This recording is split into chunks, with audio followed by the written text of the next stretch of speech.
attachments. Capsule of shoulder joint is attached on the anatomical neck, but medially it is lower by 2 to 2.5 centimeters. Lesser tubercle. The multipennate subscapularis arising from subscapular fossa is inserted into the lesser tubercle. It forms anterior relation of shoulder joint. Greater tubercle, it has 3 distinct areas.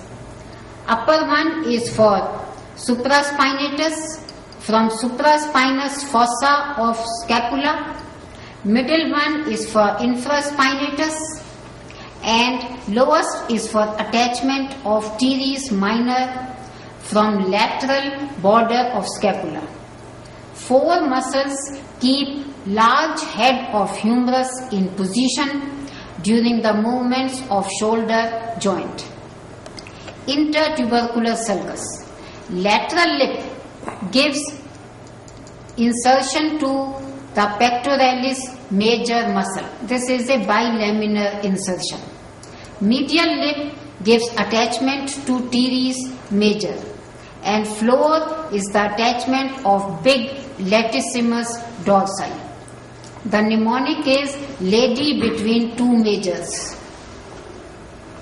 Deltoid tuberosity provides insertion of deltoid muscle.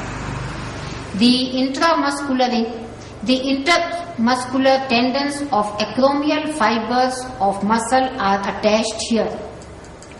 Medial border in its middle gives attachment to coracobrachialis, representing the medial compartment of upper arm.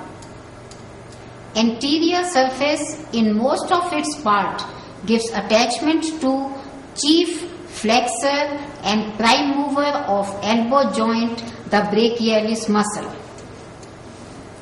Posterior surface in upper part gives attachment to lateral head of triceps brachii. Most of the posterior surface gives attachment to large medial head of triceps brachii.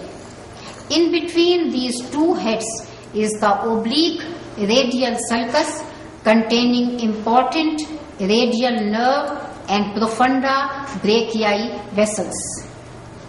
The third long head is from infraglenoid tubercle of scapula. Triceps brachii is the chief extensor of elbow joint. Medial epicondyle gives attachment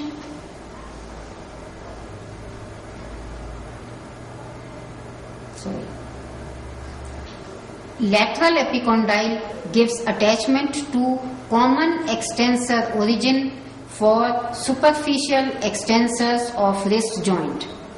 Upper 2/3 of lateral supracondylar ridge gives attachment to brachioradialis for partially pronating and partially supinating the forearm. Lower 1/3 of lateral supracondylar ridge gives attachment to extensor carpi radialis longus muscle. Lower 1/3 of lateral supracondylar ridge gives attachment to extensor carpi radialis longus muscle.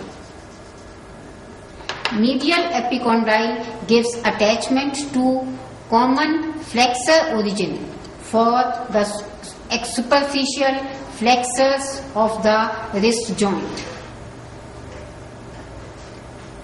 Into the radial fossa fits the margin of head of radius during flexion of elbow joint.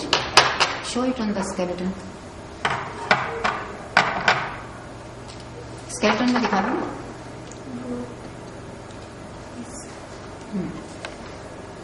Into the coronoid fossa fits the edge of coronoid process of ulna during flexion of elbow. Into the olecranon fossa fits the olecranon process of ulna during extension of elbow joint.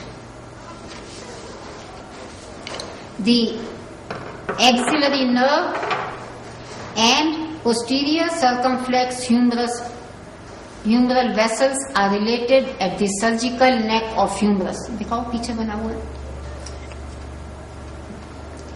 Radial nerve and profunda brachii vessels are lying in the radial sulcus. Ulnar nerve with the superior ulnar collateral vessels lie behind the medial epicondyle. Pressure on the ulnar nerve causes tingling sensation in the forearm. One feels like laughing. That is why medial epicondyle is called the funny bone and the whole bone is called humerus. Of supraspinatus from suprascapular fossa to the upper impression on the greater tubercle of humerus. The infraspinatus arises from the lower infraspinous fossa, gets inserted into middle impression on the greater tubercle of humerus. The teres minor arising from the lateral border with a gap gets inserted into the lowest impression on the greater tubercle. The subscapularis muscle arising from the costal aspect of scapula passes anterior to the shoulder joint and gets inserted into the lesser tubercle of the humerus.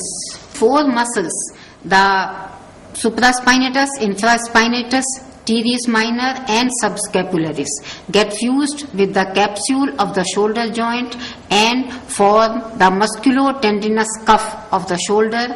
It is also known as the rotator cuff. Figure shows the origin of brachialis muscle from the anterolateral and anteromedial surfaces of the humerus. It passes in front of the elbow joint and gets inserted into the anterior aspect of the coronoid process of the ulna.